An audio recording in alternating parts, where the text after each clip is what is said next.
Hello, babies! Tiozinho tá aqui de novo, hein? Ai, professor, tá com a barba branca. E daí, meu? Problema meu. E daí? Tô tiozinho mesmo. Fuck. Bom, gente, vamos começar mais uma aula de Geografia Básica, aula 23, Impactos Ambientais 2.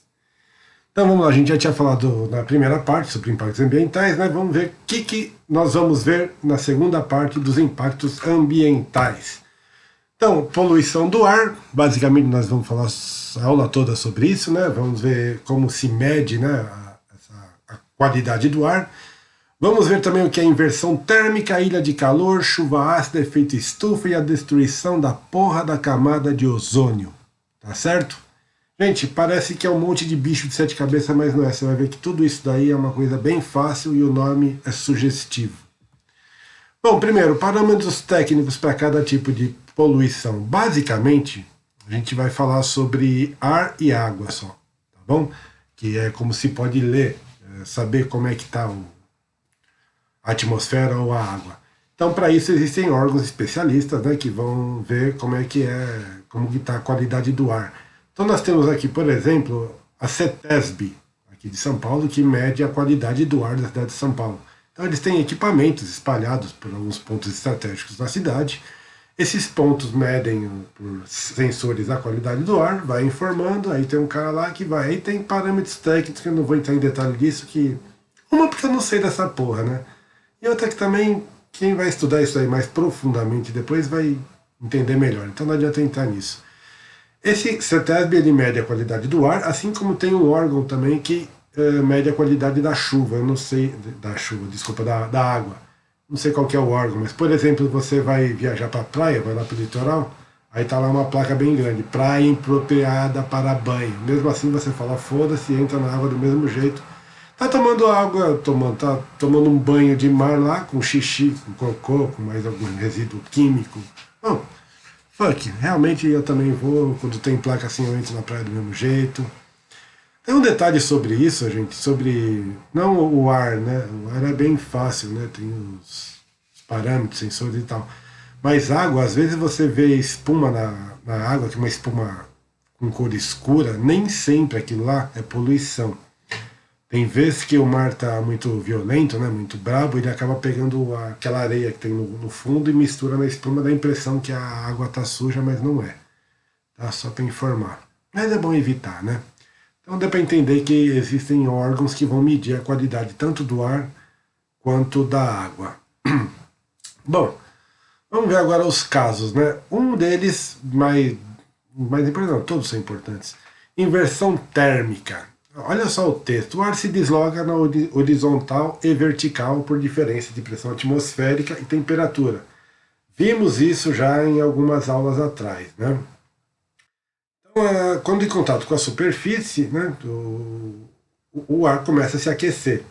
O ar se aquecer, ele fica leve e sobe. É um efeito normal, assim como um balão, ele sobe porque ele tem ar quente dentro. Então o ar fica quente, ele sobe, ele fica leve, né? Enquanto o ar mais frio, que a gente já viu que as moléculas do ar frio são mais juntas, ficam mais pesadas. Então, na verdade, ela desce e um sobe. Então, a partir dessas ideias, nós temos ventos também na verticais, não só na horizontais, como aquele vento que a gente sente. Porém, esse vento ele é um vento muito leve, praticamente nós nem sentimos isso daí. Tá bom? É um vento bem leve. Aí, à medida que esse ar ele vai ganhando altitude, ele se resfria. Ele vai se resfriando, e aquele ar quente vai ficando. Então, acaba formando um ciclo disso daí, né? E como a gente vê nessa figura, e esse movimento, esse ciclo do ar para cima e para baixo, ele ajuda a dispersar os poluentes. Então, todo aquele CO2 que estava mais rente à Terra, conforme esse ar quente vai levando para cima, leva todo esse ar quente vai e acaba se dissolvendo e some, não acaba atrapalhando tanto a nossa vida. Porém, quando chega no inverno, isso não acontece. A Terra não chega a aquecer tanto assim a atmosfera a ponto dela chegar a subir. Então, o que acaba por não ter esse movimento, o CO2 acaba ficando rente à atmosfera. Logo, nessas épocas, né, de inverno, principalmente, a gente vê bastante gente que sofre de asma, bronquite, alguma coisa assim, acaba se queixando mais, tem mais internações em hospitais, é um monte de coisa junto, isso daí vai acarretando. Bom, deu para entender, né? Tem até uma ilustraçãozinha aqui embaixo, vamos mostrar aqui o ar frio, o ar frio que fica nas partes de cima, né? E o ar quente da parte de baixo. Esse ar quente começa a subir. Ele vai subindo, opa, volta aí, ó, mandei você andar. Esse ar quente vai subindo e vai fazendo essa zona toda aí. Deu para entender? Enquanto na inversão térmica, né, que acontece na época de frio, o ar não chega a se aquecer, ele fica por ali mesmo, então não tem esse movimento todo de chegar a subir tão alto assim. Ou seja, os poluentes, né, basicamente o CO2, acaba ficando rente à atmosfera e quem sofre de asma, bronquite, alguma coisa assim, vai ter algum tipo de problema para respirar. Mesmo quem não tem, a gente sofre um pouco isso daí, né? O nariz fica mais irritado, você fica o nariz vermelho, um monte de coisa. Doenças, por exemplo, a gripe fica bem mais fácil de pegar, não é por causa do frio em si, é por causa disso daí, a atmosfera está suja. Não só a gripe, como várias outras doenças que podem se acarretar com isso daí, tá certo? Bom, outro efeito é a ilha de calor, né? É provocada pela grande concentração de prédio, asfalto, veículo, indústria, metais e principalmente a falta de áreas verdes. Então esse aumento, né, aumenta a temperatura do lugar e isso pode atrair vento. Como a gente sabe, o vento se desloca de o quente para o frio. Se todo lugar tiver quente, não venta, e se todo lugar tiver frio, também não venta. Então tem que ter uma área quente e uma área fria para fazer o vento, né, o que vai fazer ventar. Nas áreas urbanas, normalmente que vai ter ilha de calor. Então quanto maior a cidade, maior vai ser a ilha de calor. Um grande exemplo que a gente vê é aqui em São Paulo. Pô, você sai na rua aí, você vê prédio, casa, asfalto, tudo quanto é rua é asfaltada. Isso acaba aquecendo mais. Para quiser fazer uma boa experiência quanto a isso, pega algum dia de calor e acha algum lugar que tem um espaço de terra e uma parte de cimento, o piche do lado, né, asfalto. Põe a mão nos dois. Você vai ver que se você colocar a mão, pode dar o calor do cacete. Se você colocar a mão na área de terra, vai dar para você pôr a mão. Ela não é tão quente assim. Porém, se você pôr a mão depois no asfalto, na parte de cimento, você vai ver que é quente pra cacete. Então, só para vocês notarem a diferença que tem. Então, se a gente pegar uma escala grande, uma cidade, tipo São Paulo, qualquer outra cidade, né? Se a gente pega uma área urbana que tem muito mais asfalto, quando a gente pega na área verde é mais frio. E isso vai acarretar, vai formar o que chama uma ilha, né? Como a gente vê nesse gráfico, uma tipo de uma ilha que a temperatura é um pouco mais alta, normalmente 2 graus, 3 graus, 4 graus, dependendo. Para quem viaja bastante já deve ter sentido isso. Por exemplo, você está saindo da sua cidade, vamos pegar exemplo aqui de São Paulo. Você está saindo de São Paulo, pegou a rodovia dos Bandeirantes, sentido Ribeirão Preto. Vai, puta, vou sair, vou passear. Você pegou o carro, saiu, o ônibus, saiu da cidade, você pode notar que a temperatura começa a baixar. Logo de cara, você saiu, afastou um pouquinho e já baixa uns 2 ou 3 graus. É fantástico isso daí, pode perceber. Menos quando você vai para o litoral, né? Quando você vai para o litoral é outro fator, a gente já tinha falado em aulas anteriores, né?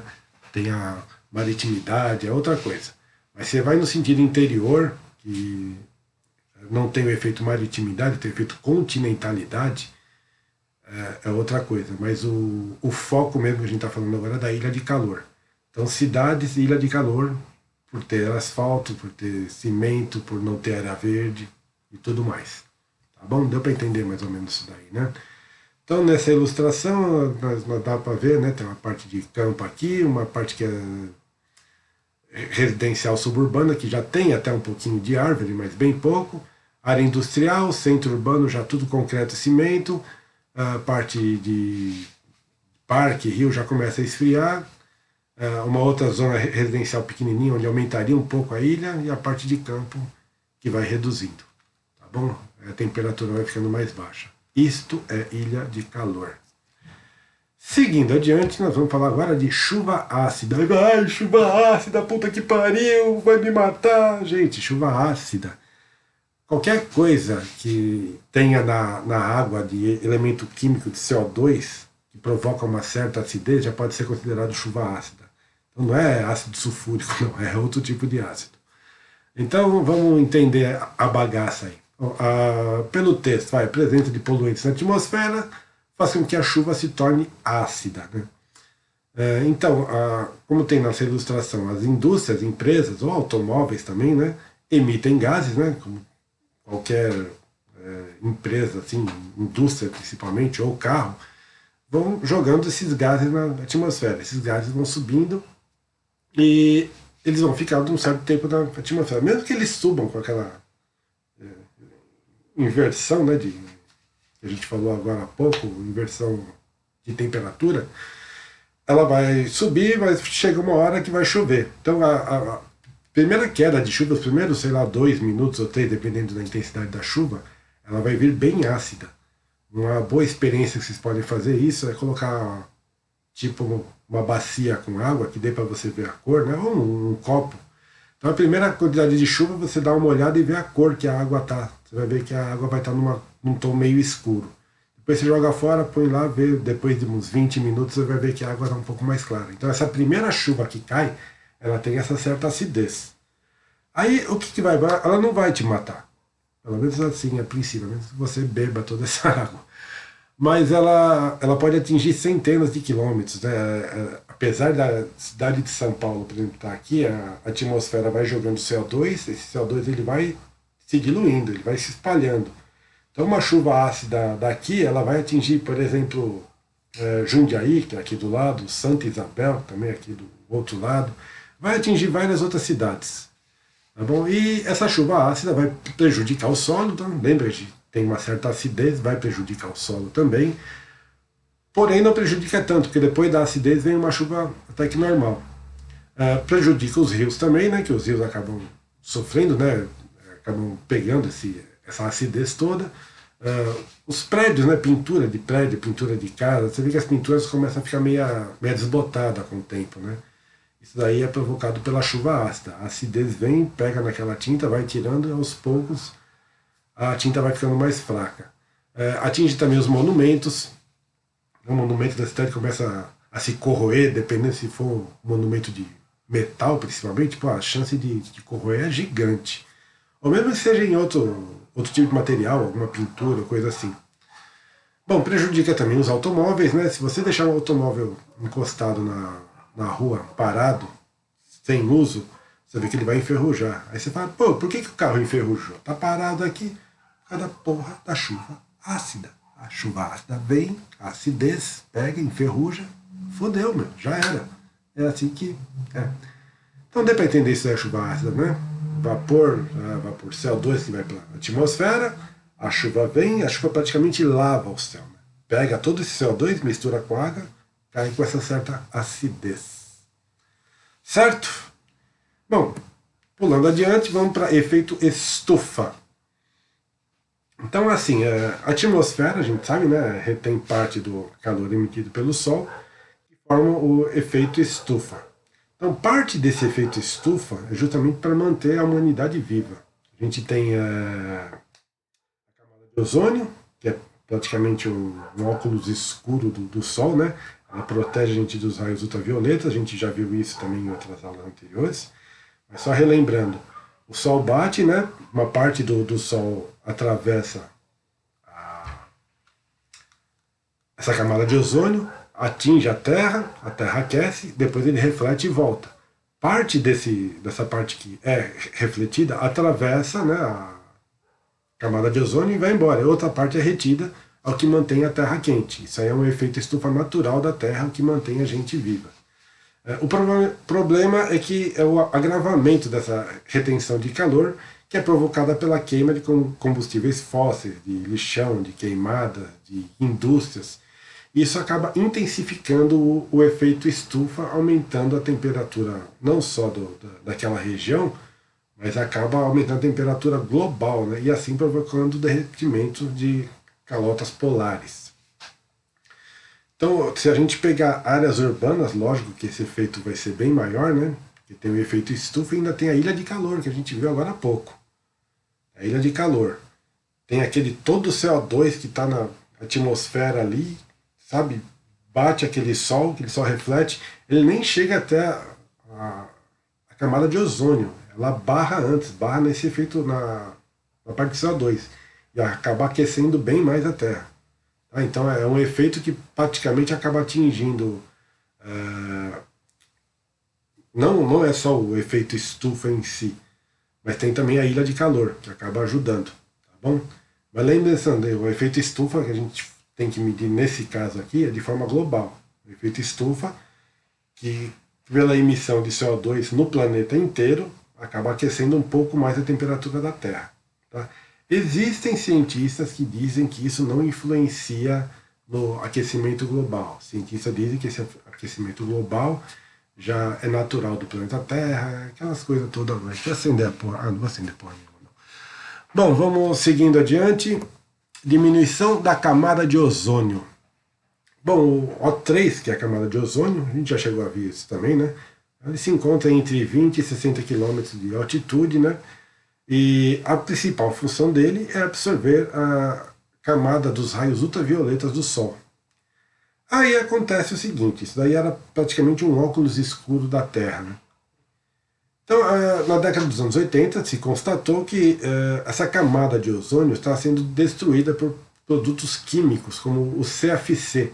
O CFC é um produto químico usado em ar-condicionado, refrigeradores, principalmente os antigos, né?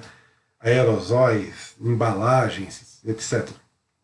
Então, quando a gente usava aerosóis antigamente, ou geladeira, ar-condicionado de carro, agora não, agora existe o ar-condicionado, tem um nome para isso, mas eu não lembro qual que é. São os carros atuais. Um outro tipo de ar-condicionado não tem mais isso daí. Os aerosóis também não tem mais esse CFC e tudo mais. Mas só para a gente entender, esse furo que fez na camada de ozônio deixa os raios ultravioletas entrarem direto na Terra. Então vai aquecer a Terra bem mais do que o normal. Entendeu? Então é um negócio muito grave, vai provocar um aquecimento global, derretimento de camadas de gelo, calotas polares e tudo mais. Tá bom? Deu para entender basicamente isso daí? É uma coisa bem simples de se entender. Aí tem cientistas que estão dizendo que se a camada de ozônio não for mais agredida, ele começa a se refazer. Até estava perguntando uma professora de química, o processo químico, né? Porque ele é o O3, aí quando sobe o CO2, que é gás carbônico, se eu não me engano, uma das camadas do O2 rouba um do O3, que vira O2 também, e vira essa merda toda e destrói a camada de ozônio. Basicamente a explicação lógica é essa daí. Mas, segundo cientistas, ela se refaz desde que ninguém a incomode mais, né? Vamos deixar a camada de ozônio quietinha. É só isso? Não, só isso. Lembrando só que isso daí, gente, essa camada de ozônio, ela vai... o efeito estufa do planeta que se fala hoje, basicamente é em torno disso daí. É o aquecimento global. A camada de ozônio é um dos piores fatores em relação a isso. Lógico que tem outros, né? Efeito estufa e tudo mais. Porém, se a camada de gelo derreter, é aquele negócio que a gente falou nas aulas anteriores, né? Cidades costeiras, né, de praia, ó, se lasca, velho. Bom, gente, mais uma aula terminada hoje, mais um dia ganho, na teoria. Gente, divulga essa bagaça aí, conta pros amiguinhos, pras amiguinhas, não pros menores de idade, porque senão é foda, tá bom?